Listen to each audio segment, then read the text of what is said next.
Саламатсыңар балдарым. Кандайсыңар? Маанайларыңар жакшыбы? Анда эмесе бүгүнкү сабагыбызды баштайлы.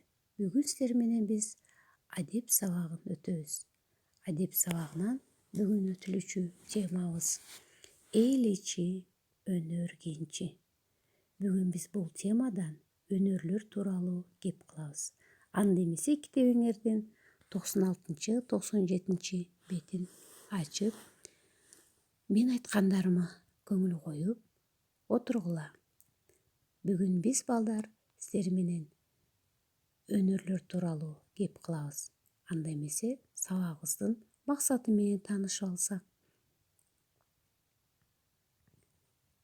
Бүгүнкү сабагыбыздын максаты силер балдар өнөр деген сөздүн маанисин менин айтуум менен билип аласыңар. Эл ичиндеги ар түрдүү өнөрлүү адамдардын эмгектери менен таанышып, китепти окуп, суроо жооп иретинде аңгеме жүргүзөсүңөр. Биз ушул айтылган максаттардын баарын аткарсак, анда сабагыбыз максатына жетет деп билебиз балдар. Баарыбыз сабакка даярбызбы? Анда кегиле сабакка көңүл бөлөлү. Мен бүгүнкү сабакты баштоордун алдында силерге жогорудагыдай суроолорду бергим келип жатат.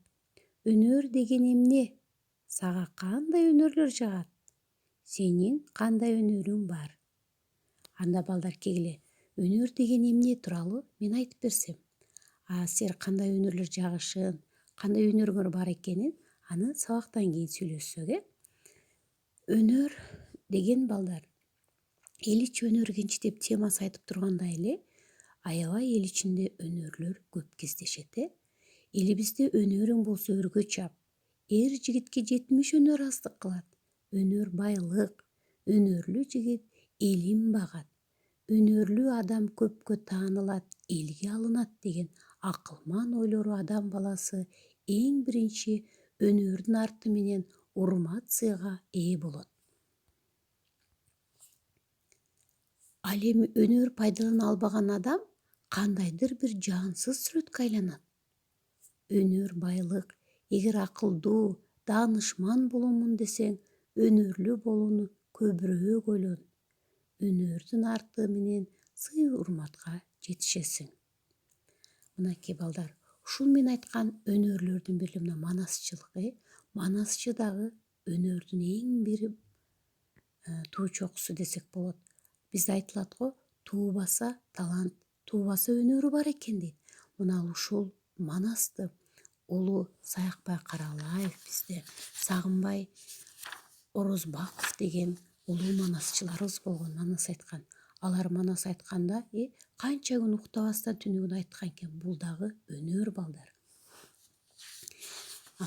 Бизде ушул эле манас эпосунда Кан Кененин уузчулугу, Бөлөкбай ата устанын устатчылыгы азыркыга чейин унутулбай эл оозунан айтылып жүрөт. Мына бул комузчу дагы өнөр. Комуз бул биздин кыргыздын улуттук аспаптары. Мына ушул комузду дагы ушундай күүгө келтирип черткен бизде Самара Токтоконова эжекебиз бар. Ал черткенде күүнү аябай көркүнө чыгара чертет. Бул дагы өнөр. Ырчылык өнөрү бар деп калабыз кээбиркилерин. Аябай ырчы экен, өнөр таланты бар экен дейбиз. Бул мына оймочу, бул ууздар. Бизде улуу апаларыбыз шырдактарды шырып, килемдерди согушуп, оймолорду оюп, ошолорго оймолорду түшүрүшкөн. Бул уузчулук өнөр дагы балдар колдонуу менен ата энелерибиз ушул оймолорду бекерден түшүрбөстөн кыргыздын кандайдыр бир салт саналарын кошо түшүрүп, аны эмне калпагыбызда эле оймолорду кандай сонун түшүрүшкөн. Эл ичинде келе жаткан көптөгөн өнөрлөр бар. Мына ушулардын бири уузчулук экен. Бизде ата мурасын эне өнөрүн үйрөнүүдөн намыс кылбагын, акылдуу, даанышман адамдар эмгектен эч убакта качпайт, билим, өнөр үйрөнүшөт дейт. Демек биз дагы көп өнөрлөрдүн ээси болууга аракет кылышыбыз керек экен. Демек балдар, биз ушул өнөрлөр тууралуу кеп кылдык. Эми балдар, силерге жогорудагыдай суроолорду беремин.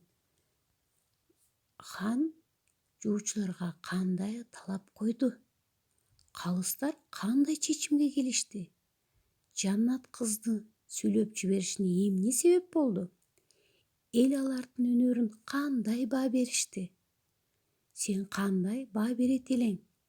Демек, бул суроолорго силер жооп алыш үчүн китебибиздин 96-бетинде өнөрдүн күчү деген жомокту окуйсуңар.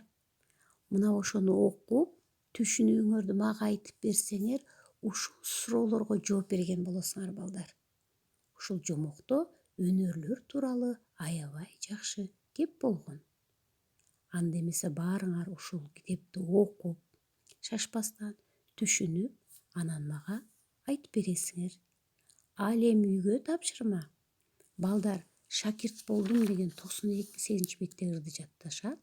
Ал эми кыздар оймочу деген 99-беттеги ырды жаттап мага айтып бересиңер. Бул кийинки сабакта айтасыңар. Ал эми мунун алдында берилген суроолорго окуп өнөрдүн күчү деген жомокту мага бүгүн жооп бересиңер.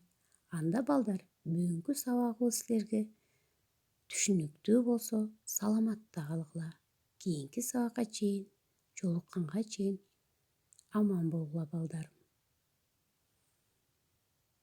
Саламатта калгыла.